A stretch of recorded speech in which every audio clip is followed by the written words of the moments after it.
vidéo qui est sortie jeudi. Vous avez plein de questions, j'ai plein de réponses. Vidéo que nous avons tournée il y a quelques mois, parce qu'on a tourné ça en janvier, je crois, fin janvier. On cherchait un véhicule 4 roues motrices. Pour arriver à ce résultat-là, l'idée c'est qu'il faut un véhicule 4 roues motrices, boîte automatique, puissant. Malgré le tournage du Nid Pool, cette voiture, ce Cherokee, a survécu. Et donc on s'est dit, est-ce qu'on a quand même pas tous les critères réunis pour ce qu'on cherche? On a quand même 200 chevaux, alors bon...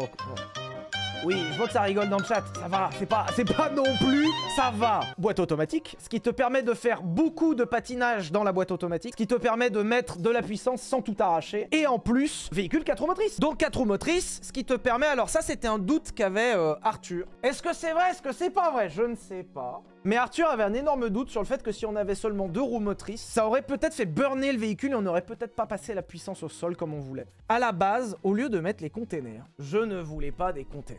À la base, je voulais des voitures. J'aurais adoré faire une pile de voitures. On avait 1 tonne par voiture à peu près, parce que c'est des voitures de casse. Et l'idée, c'était d'avoir jusqu'à 10 tonnes au-dessus de la voiture. Mais c'est un projet qui a pas pu se faire, parce que c'est trop dangereux. Parce qu'en fait, on ne pouvait pas attacher de façon sereine 10 voiture sans avoir de risque qu'une voiture tombe, sans avoir de risque que des objets tombent, parce que imagine t'as un phare d'une voiture qui est tout en haut qui tombe,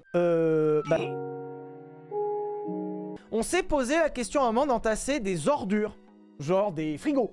Tu vois, par exemple, tu vas dans une déchetterie, des objets volumineux et lourds, il y en a plein. Et on se posait la question de faire genre un grand bac qu'on aurait rempli avec des ordures, tu vois. Et en fait, on s'est dit, bah, tant qu'à faire un grand bac, autant prendre des containers. Surtout qu'avec les containers, on peut en mettre encore plus. Donc ça, c'est le premier jour. En fait, c'est une vidéo qui s'est tournée en 3 jours. L'idée, c'est que normalement, ça devait se tourner en 2. Mais... on va voir ensemble pourquoi il y a eu un mais. Je sais pas si vous avez remarqué, mais il y a des arceaux dans la voiture. Et justement, les arceaux étaient faits pour le 2e jour. Alors, on a même ingénieré à un moment un système où on puisse ne pas voir les arceaux. Parce que nous, on adorait le concept que la voiture ait l'air totalement d'origine au début. Quand on savait qu'on mettait rien sur le toit le premier jour. Mais bah, pour des raisons assez évidentes d'arceaux structurels, on a dû mettre l'arceau avant. Et c'est pour ça, en fait, que... là, on a juste une tonne de sacs dans le coffre. On n'a pas besoin d'avoir des arceaux, tu vois. Et en fait, bah du coup, on les a là parce qu'on avait déjà prévu le 2e jour. Ah ah ah! Donc c'est des arceaux sur mesure, ouais, qui ont été faits par l'entreprise Mater. Normalement, les arceaux, tu les fais de 2 façons. Soit tu achètes un arceau, on appelle ça des arceaux FIA qui sont tout prêts. Et en général, tu les trouves pour des voitures qui servent en sport auto. Et en fait, l'arceau, il est en plusieurs parties. Tu le glisses dans la voiture. Des fois, ils sont en une seule partie. Il faut un peu déshabiller la voiture. Tu le glisses dans la voiture et ensuite, tu le fixe. Donc par exemple, tu vas aller le fixer en haut à gauche, en haut à droite, et la voiture est structurelle. Là, il n'existe pas d'arceau FIA pour un Jeep Cherokee, pour la simple et bonne raison que personne n'a fait de compétition avec un Jeep Cherokee. Donc bah, c'est un arceau qui est fait sur mesure, surtout que cet arceau est un peu spécifique, puisque les 2 pieds au centre qu'on voit ici, normalement n'existent pas dans les arceaux de compétition. Dans les arceaux de compétition, t'as pas ce genre de renfort au milieu structurel. Et ça, c'était justement pour que ça tienne ce qui va aller là-dessous. Si l'arceau est ultra énervé, c'est parce que normalement, on devait monter dans la voiture à cette étape-là. C'est-à-dire à 50 tonnes. Je crois que ça peut tenir plus de 50 tonnes. Je crois qu'on était à 60 tonnes, un truc comme ça. Et ça s'est pas fait. On va voir ensemble pourquoi ça s'est pas fait. Quoi vous dire sur ce passage-là? Alors, premièrement, ce jour-là, il faisait un brouillard abominable. C'est-à-dire qu'on ne voyait absolument rien sur la piste. Deuxièmement, eh ben écoutez, je ne savais pas qu'on pouvait charger 1 tonne de sac dans une bagnole. Mais ça passe étonnamment bien. Et le pire, c'est que regardez-moi ça. Ça fonctionne. Alors, c'est... terriblement dangereux, et je dois reconnaître que le Jeep Cherokee était déjà pas frais, on le verra à la fin. On parle pas d'une voiture fraîche en termes de freinage, en termes de châssis. Il avait des performances ok, acceptables. Même si là, à un moment, je dis, il y a rien, ça va, tu vois. Franchement, j'ai conduit des voitures qui avaient moins de jus que ça. Hein. Alors, ouais, il y a la grosse vanne avec Gribouille. Je sais pas d'où ça sort. Alors là, autant il y a des trucs que tu peux expliquer, genre les décideurs, tu vois, tu peux l'expliquer. Gribouille, je sais plus d'où ça sort. J'ai demandé à Arthur et Joseph, je leur ai dit, il sort d'où Gribouille? Ben, je sais pas. Jusqu'à un moment, on entendait un bruit dans la bagnole. Je crois que c'est Arthur. Et Arthur, il a dit, bah, il y a peut-être Gribouille qui est dans la voiture, et voilà. Donc là, nous avons un pneu qui touche. Ouais, alors, voilà. Alors, en vrai, quand on voit ces images, on n'a pas l'impression que le pneu, il touche tant que ça, tu vois. Ça frotte un peu, mais ça va. Dans les faits, ça fait un bruit catastrophique dedans. Et surtout, en fait, ça fait chauffer le pneu de fou. À la fin, il y a des étincelles. C'est assez incroyable. le bruit. Rien, c'est hyper impressionnant. Ça fait Alors, en vrai, rien, j'exagère un peu. Celle-là, c'était pas saisissant. Mais on a atteint un bon 120, je crois. Sachant que de toute façon, dans la vidéo du Nidpool, il faisait 160 en VMAX, quoi. 80. Tu vois, ça va à 80. On a fait le 80 en... Bon, en 20 secondes. Et la consommation, évidemment. Alors, la consommation, pour votre anecdote, le Cherokee consommait tellement, il a fallu remettre de l'essence dans la journée. Donc, on a cramé... Entre les 2 jours, on a cramé un plein. Alors, le frein, personnellement, m'a terrifié. Donc, effectivement, hein, comme dit là, le matin, si tu freines ici, on s'arrêtait là-bas, ok? Et là, on n'a même pas perdu la moitié de notre vitesse, tu vois. Et là, je suis à fond du fond de fond. Hein. Là, on se rend pas compte, je suis à fond. Alors, là, après, on arrive sur le passage de Jimmy Neutron. On vous l'a épargné. Parce qu'il y a le montage aide. Ça a dû durer 10 minutes. Attends, ce matin. C'était impossible. C'était impossible. Impossible. Bah, ce matin. Et là, le cut là. Le cut, là, il y a 10 minutes. Moi, j'aime beaucoup ce montage-là qu'a fait Lucas, qui, je trouve personnellement, est très drôle. À base de idées de merde, solutions de merde.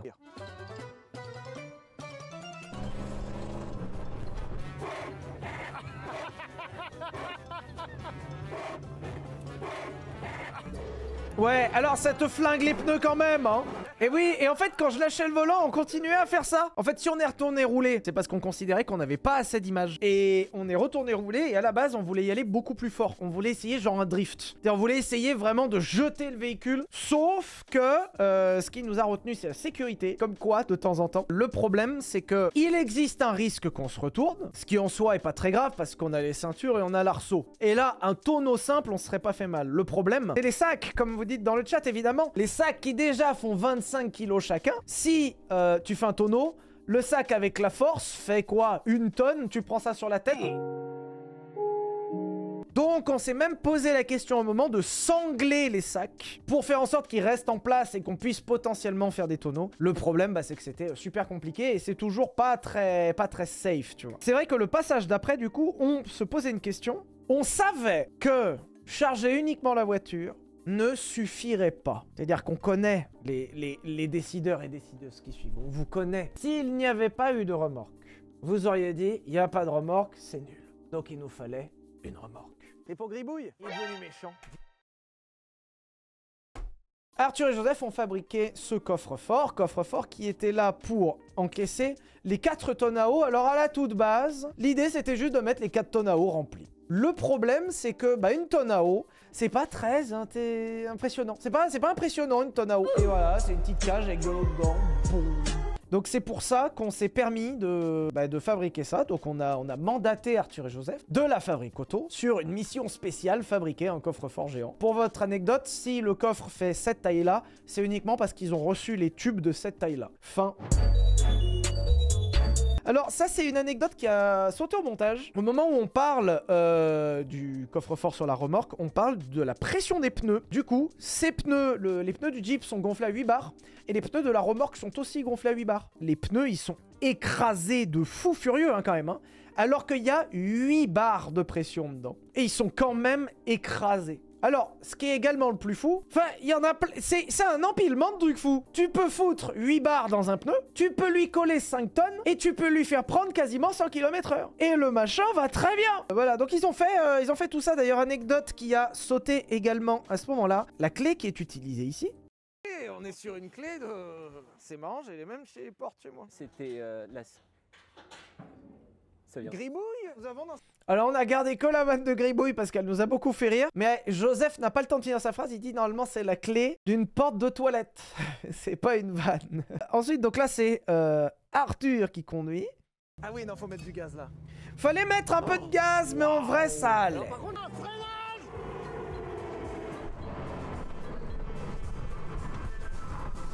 Il y a une odeur de frein. Alors, là, il y a un cut, parce que normalement, il y a un débat comme quoi ça sent la crevette. Alors, me demandez pas comment, Arthur et Joseph n'ont pas compris pourquoi. Il y a un moment, on a eu un échange sur le fait que, je sais pas pourquoi, il y avait une odeur de cramé qui sentait la crevette. Je sais pas, c'est le premier truc qui m'est venu à l'idée, c'est que ça sent la crevette. What? En fait, finalement, le Cherokee ne freinait pas si mal quand il avait la remorque. Pourquoi? C'est parce que la remorque a aussi des freins. Et c'est pour ça que, finalement, notre freinage n'était pas si mauvais que ça. Je suis gaz en grand. Alors, il était gaz en grand, je vous le confirme, il avait le pied grand gaz.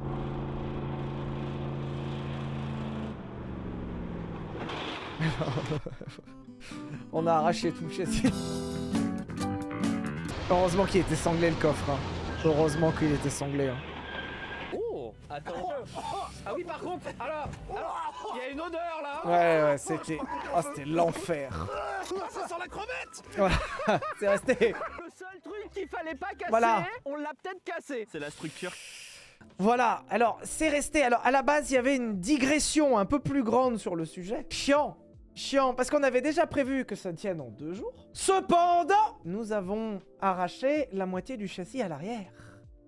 Aïe, aïe, aïe, aïe, aïe, aïe, aïe. Et le problème, c'est que nous avions besoin de la voiture le lendemain, puisque, en fait, c'est pas tellement le morceau de châssis qui est parti qui est grave. En soi, on s'en branle. C'est juste que ces 2 bras que vous voyez là sont les bras qui viennent reprendre le plateau. Et le problème, c'est que là, on a arraché le truc qui tient les containers. Donc, on avait prévu la vidéo le lendemain. Et là, on a commencé à se dire, on va pas pouvoir tourner le lendemain. Là, en vrai, là, le Sylvain, là, Sylvain, il rigole pas, là.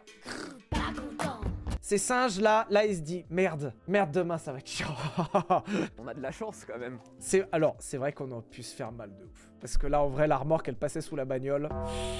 Si on repart comme ça, il se passe quoi? Non. Vous voyez, il y a un truc. Là, tu vois, il a dit non. Alors, à la base, je voulais vraiment repartir comme ça. Il a pas voulu, Joseph. Parce qu'il avait peur qu'on arrache encore plus la bagnole et qu'on puisse vraiment pas tourner le lendemain. Joseph rabat-joie. Vous avez passé des jours et des jours à Ouais, fabriquer ça. alors Et ça a servi 1 minute et 6 secondes. Alors, Ça, on se rend pas compte. Alors, le montage masque assez bien le fait qu'on n'avait pas de contenu. Là, à ce moment-là, on n'a pas de contenu. On s'est vraiment amusé, l'équivalent de 5 minutes. Et ça fait partie des tournages. Tu ingénierises un truc et en fait, tu te rends compte que ça a servi 5 minutes.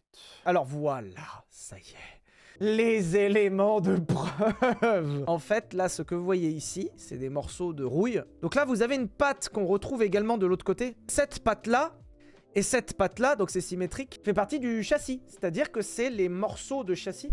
Alors normalement, tu as des soudures, donc c'est soudé entre le tube structurel de la voiture et ça qui est un châssis.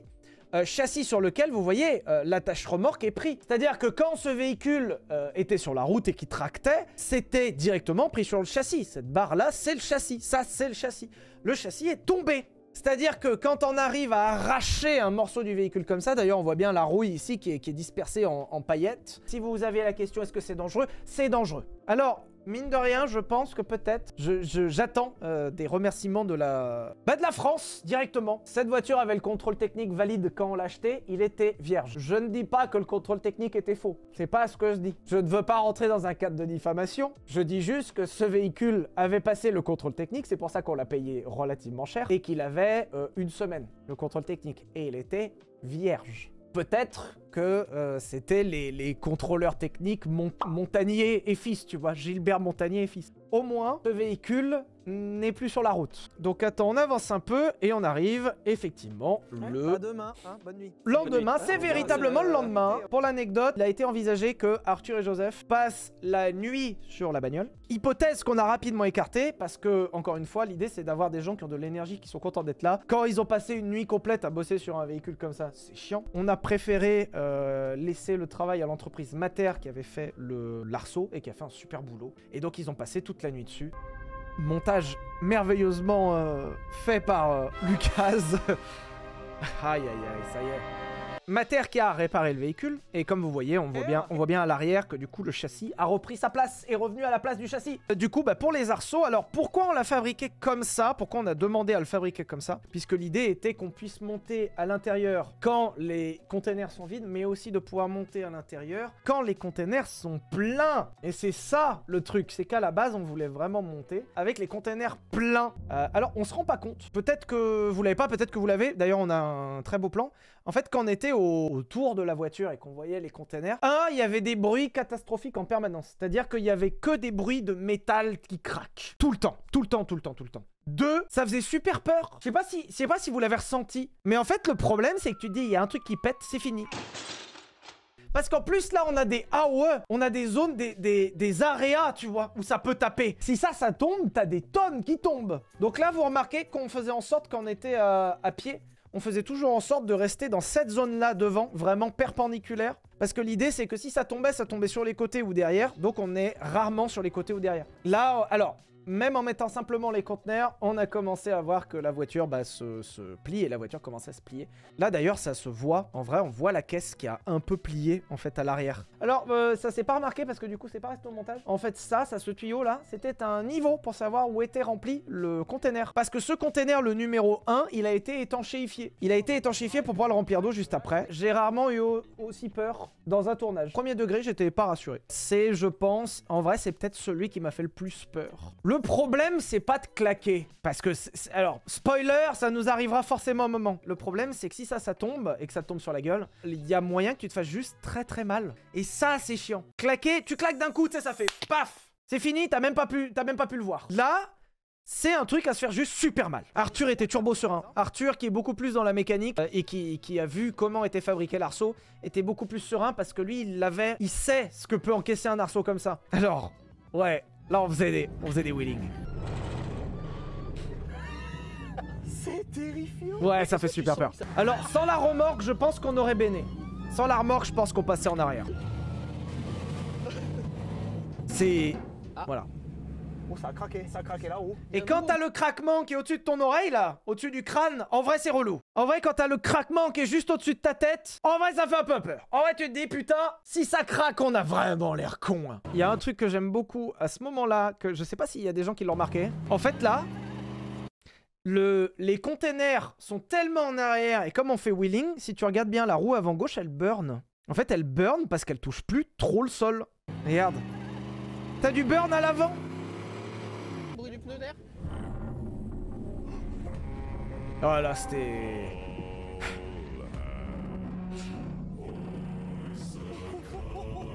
J'arrête. On a failli y aller, hein. J'ai rien mis, hein.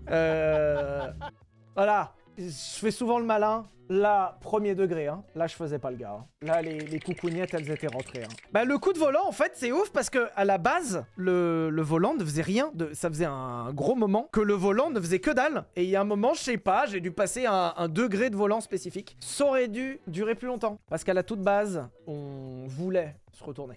On s'est dit que ça aurait pu être cool de le retourner. Je pense que je mettais un coup de volant, on y allait. Et on était à un coup de volant du gros tonneau. Le problème, c'est qu'on voulait absolument mettre...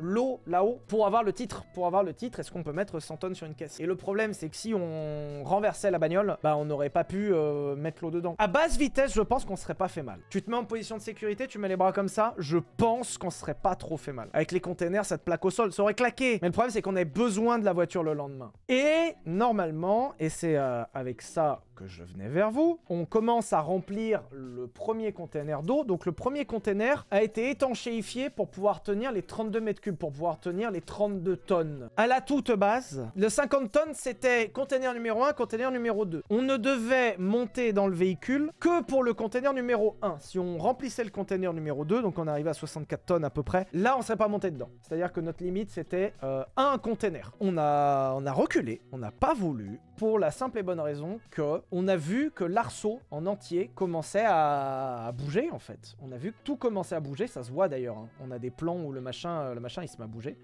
Bah tu vois sur l'accéléré.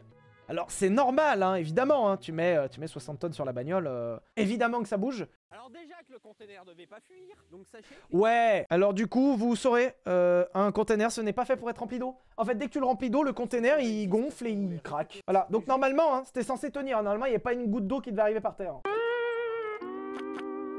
Mais ça, c'est pareil. Ça, c'est le genre de truc où tu peux le savoir que quand tu testes réellement. Voilà. Et le truc qui a commencé à nous faire peur et qui nous a dissuadé d'aller dans la voiture quand elle était remplie, c'est ça. En fait, quand tu vois que le châssis, c'est-à-dire le bas du châssis et le haut de la coque, en fait, la voiture, elle était en train de s'ouvrir. Tout simplement. Il y a des containers citernes. Alors, on y a pensé, c'était trop cher. C'est atrocement cher.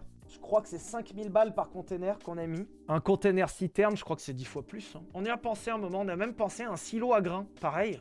Pareil, trop cher. Mais tu vois, voilà, on le voit très bien. Je rappelle que le plateau, c'est-à-dire le tube qui est ici et qui porte le container, le plateau était droit à la base. Le plateau était plat. Et là, quand tu vois la gueule qu'il a, en fait, le concept de monter à l'intérieur, autant se mouiller, c'est pas très grave. Autant le concept de monter à l'intérieur et de rouler avec ça, là, on a commencé à se dire, là, il y a connerie, là. Donc, on devait remplir le container du dessus. Sauf que la structure ayant gondolé, on ne pouvait plus assurer que le container du haut reste collé au container du bas. Parce que le container du bas, il est attaché. Donc le container du bas, même s'il se déforme moins, il se déforme. Et donc du coup, les containers du haut, on avait peur que le container du haut se détache du container d'en dessous. Si t'as 30 tonnes qui tombent de 5 mètres, mais c'est quoi? C'est une bombe atomique qui tombe par terre. Donc il y a quand même, malgré la connerie, il y a quand même une grosse notion de sécurité sur ce tournage, malgré tout. Et c'est pour ça que, avec l'entreprise Terem, qui nous aide à faire plein de trucs, qui nous avait aidé à faire le nid pool, enfin tout ce qui a été BTP, tout ça, c'est l'entreprise Terem qui nous aide,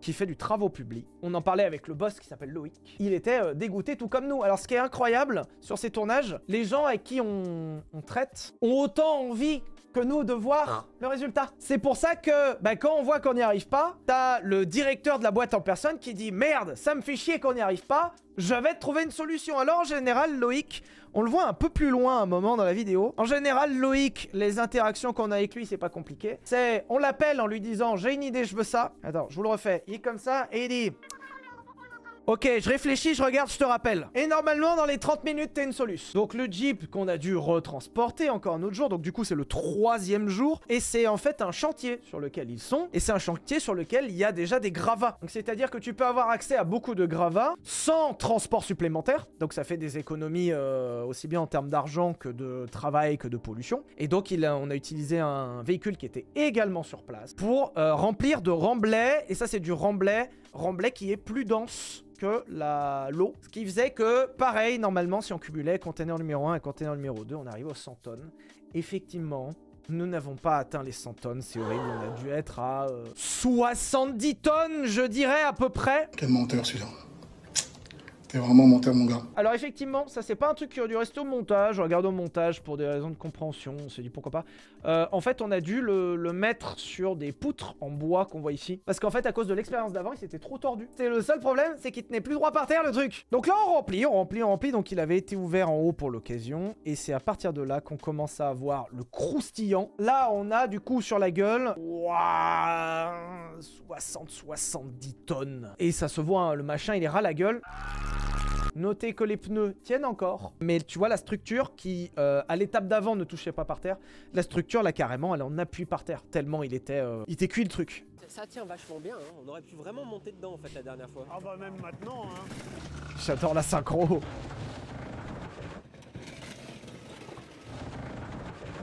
Et c'est là où, ouais, putain, c'est impressionnant. Premièrement, vous noterez la marche arrière exceptionnellement vive de Kevin qui est au volant, qui te tape la marche arrière de l'année, parce que là, il a réagi vite, hein. Waouh! En vrai, c'est pas passé loin. Heureusement qu'il a fait la marche arrière. C'est pas le châssis qui s'est cassé, c'est l'arceau à l'intérieur, alors qui du coup, avec le châssis, en fait, on le voit bien. Genre, alors ici déjà, on voit, ça c'est le châssis qui craque, qui emmène tout le haut. Et là, tu vois, en fait, tout l'arceau qui a... C'est impressionnant, une déformation comme ça. C'est incroyable quand t'as des tubes de ce diamètre qui plient comme ça. Incroyable! Ça plie comme s'ils étaient en carton, les tubes. Les traces blanches que vous voyez, on dirait que c'est genre de la peinture ou que c'est frotté. Pas du tout. Savez-vous ce qu'est la mousse expansive, les enfants? Alors, voyez-vous, ça, c'est le châssis du Jeep Cherokee. Donc là, on voit actuellement, ce que vous voyez, c'est une traverse qui est dessous, c'est le châssis. Le petit truc blanc à l'intérieur, c'est de la mousse expansive. Parce que le problème, c'est qu'ils ont masqué avec de la peinture que le tube était intégralement rempli de merde. Donc, ils ont mis de la mousse expansive plus du mastic. Et en fait, l'intégralité du châssis était remplie de mousse expansive. Et c'est gravissime. C'est du vice caché, c'est même... En vrai, c'est un peu criminel. de vendre une voiture comme ça avec un contrôle technique. Mais bon, Arthur s'est rarement autant amusé qu'avec cette scie circulaire, déjà premièrement. Il a même envisagé d'en acheter une, il a regardé le prix sur internet, ça m'a beaucoup fait rire. Ce passage, pour vous, c'est 10 secondes. Dans la réalité, ça a duré une bonne heure. Voilà, ça a duré une heure. Le montage est cool pour ça. Chose qui a été évacuée du montage aussi, j'ai pris un bout de métal dans l'œil. En fait, il y a un moment où, alors j'étais loin, hein, j'étais genre à 4 mètres. Hein. J'ai pris un putain de bout de métal dans l'œil parce que quand, avec la scie circulaire, il faisait son truc, t'as une sorte de petit bout qui a fait... La chatte que j'ai eue. C'est parti, genre pas dans l'œil, c'est parti sur le bout de la paupière. Donc j'ai la paupière brûlée.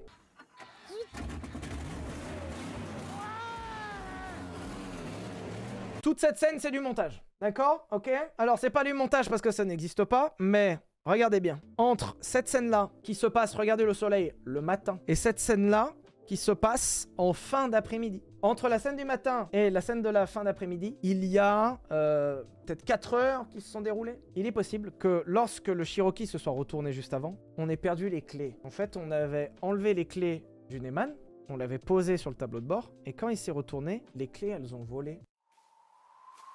Du coup, on a perdu les clés. Si. On a fini par retrouver. Et en plus, le problème, c'est que la clé ne suffisait plus à redémarrer. Donc, t'as ça. C'est le premier moment. Ça, c'est le deuxième moment. Et là, il y a un cut. Et il y a encore 30 minutes où Arthur et Joseph redémarrent la bagnole. Et où elle démarre, effectivement. Mais en fait, entre le démarrage 1, entre le démarrage 2 et le démarrage 3, il y a encore 30 minutes. Donc, le montage aide bien. Alors, incroyable, mais il fonctionne. Hop. Voilà, hop. Une batterie à 130 € qui vient de mourir. Ça, ce plan-là, 130 €. Alors, le Cherokee marche, mais il est pas frais pour autant, tu vois. On voulait rouler plus. Le problème, c'est que Arthur, il s'est un peu fait mal à la main. Parce que le volant, il avait une tendance... Voilà, ok, on le voit là. Le volant, il avait une tendance à tourner tout seul. Là, tu vois, il y a un moment, il le lâche.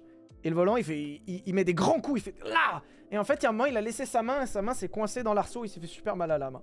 Je trouve que l'expérience est réussie. L'expérience est réussie. Voilà. Alors je crois qu'on a fait le tour de ce react qui a duré à peine quoi 1h30, j'avais dit rapidement.